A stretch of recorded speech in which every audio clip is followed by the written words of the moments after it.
At 8.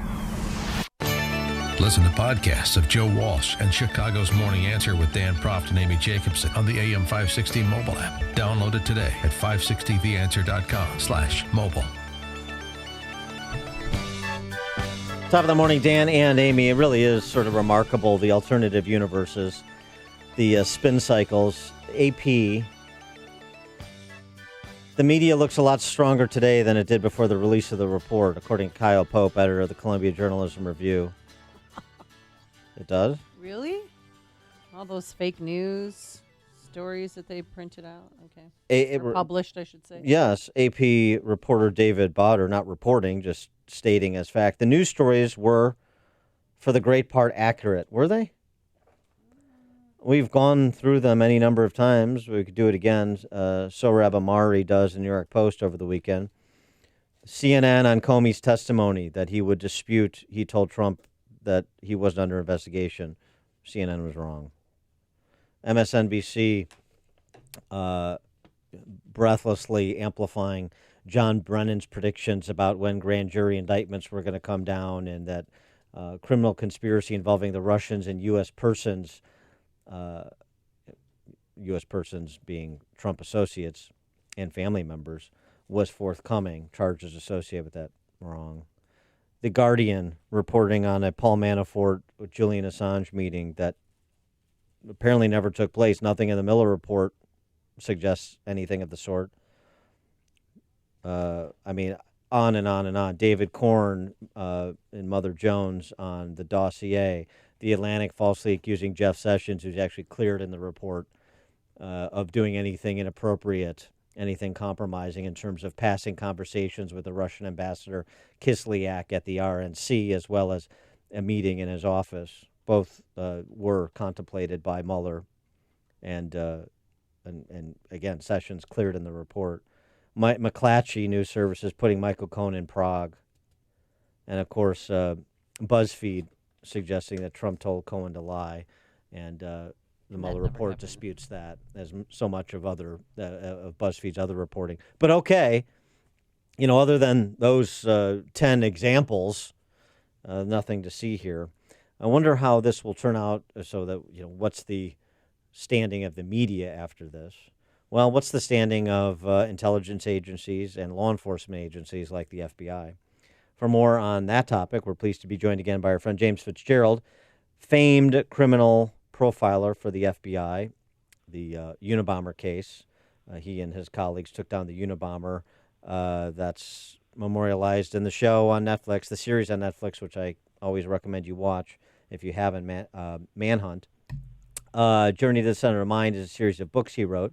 And he's got a new TV show, Notorious, on the Reels channel. Next episode airs tonight, and it's about that'll be interesting, about the D.B. Cooper skyjacking in 1971. Huh. Okay. Oh. James Fitzgerald, thanks so much for joining us. Appreciate it. Hey, Dan. Hey, Amy. Great to be back. And, one of the earliest examples I became aware of fake news, or at least incorrect news, has to do with the show tonight about D.B. Cooper. He never was D.B. Cooper. His name was Dan Cooper. That was signed on the, the airline register desk, whatever, when he went to get the flight. The media got that wrong, and it's never been corrected. So there's an early mistake going back to 1971. The media would never correct itself, and this guy lived with D.B. Cooper all these years. One example of many that you just recited, too, from more recent times. Well, they would just say, we got it mostly right. Yeah, we got it mostly right. What about the FBI and Mueller, who's a former FBI director? What do you think your former agency's standing is after the report released last week? Well, I won't use the word countless agents like our Sarah Sanders. Sarah Sanders happened to mention during this particular one aspect of this matter, but I have talked to a number of them, both on duty and now retired. I belong to a listserv in which there are some debates going back and forth about the legitimacy of the Bureau, and it never does anything wrong. And, well, they could have done this different, could have done that. It seems the majority of people on this listserv of about 400 agents are very much opposed to what happened at the very tops of the FBI in 2016 and 2017. And, of course, it wasn't just the FBI, but we have, the CIA, the U.S. intelligence director, and other agencies that certainly played a role in all of this in an attempt to, what is clearly seen, to bring down this president, or certainly put as many issues in front of him that he couldn't address to then stymie his presidency. So the FBI, the rank and file with whom I am familiar, are not happy with how this all played out. And I believe they are anxiously awaiting A.G. Horowitz's report, as well as whatever Barr puts together to further look at their own agency and see how this comes together. And in a way, it vindicates them, the rank and file, in the long run, and put the blame on where it should be, with those at the very top of the FBI, as well as a few other intel agencies in the U.S. Well, let's talk about Sarah Sanders and what we learned from the Mueller report about her actions. And she said that, she lied. She didn't have the correct information when she said that James Comey, had lost favor among the rank and file with FBI. What's your opinion about James Comey? I knew James Comey from my early days on the bank robbery squad in New York City. He was a relatively young assistant U.S. attorney. You could never miss him because he was the tallest guy in the room usually. And he was a decent attorney. I think I worked one case with him. We wound up getting a guilty plea, and that was the level of my interaction. I retired in 2007 under Director Mueller. I have my own, anecdote or two about him, but nothing more about Comey. He seemed like a relatively popular guy among the rank and file before a lot of this nonsense became known about him. He was friendly. He would give a nice hello. A bit different, I should say, from Director Mueller, who was known to be very stoic and would keep to himself, introverted, and he wasn't seen as being the most agent-friendly director that we've ever had. Comey perhaps more so, but that, of course, is all obviated when it comes to what he was doing at the very top of the agency with his selected, coterie working with him, and where it all went from there. So, again, I think it comes down to, personally, a lot of agents may have liked Jim Comey, but when they found out what was going on behind the scenes, the old, Wizard of Oz behind the curtain there, they said a lot of problems ensued thereafter. It strikes me as like Comey's a politician and Mueller's a real G-man. I think at that top level of government leadership, certainly in D.C., you also have to be a politician at the same time. You have to know which way the wind blows, certainly in that direction. They shouldn't be. The director of the FBI should not be politicians or have to play by those particular games, depending who's in office. That's how the position is set up, 10-year terms, and, they don't get fired except without reason. I quite frankly think in this case, all that we've learned in the meantime, and even the action we've seen after the fact, I think Donald Trump did the right thing when, in fact, he fired Comey, and I think the agency, the FBI, is a much better place now because of it. You mentioned you got an anecdote or two about Mueller. Well, let's hear them. Yeah, it had to do with the anthrax case, in which the profilers in Quantico were more or less cut out of that case. And after having successful interactions with the Unabomb case, with Oklahoma City bombings, even the Olympic bombings, with Eric Rudolph eventually being identified and wanted, and that's just me personally in at least two of those cases. For some reason with anthrax, they did not want the profilers involved. And because they had set their sights on a guy, I won't even put his name over the airwaves because he's since been totally exonerated, and he filed a lawsuit, and he has lots of money coming to him, deservedly so. But he was a scientist in Usamaryd, which we were convinced is where the anthrax person came from. Bottom line, we finally kind of forced our way into a meeting with the director and the higher-ups at headquarters, and we said, we think you're going after the wrong guy.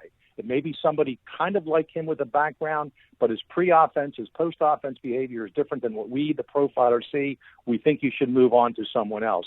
And at some point, Director Mueller looked right at me. Well, didn't the profiler say this, that, the other about this other case?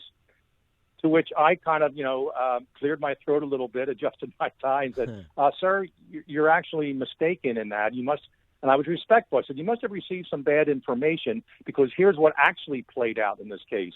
And he kind of looked at me, looked at some of his colleagues, his subordinates there, and said, "All right, let's move on." Bottom line is the profilers were never brought back into that case. And after the meeting itself, after Director Mueller left, the number 2 and number 3 guy corner me in a hallway and say, "Fitzgerald, I don't believe you just corrected the director in public."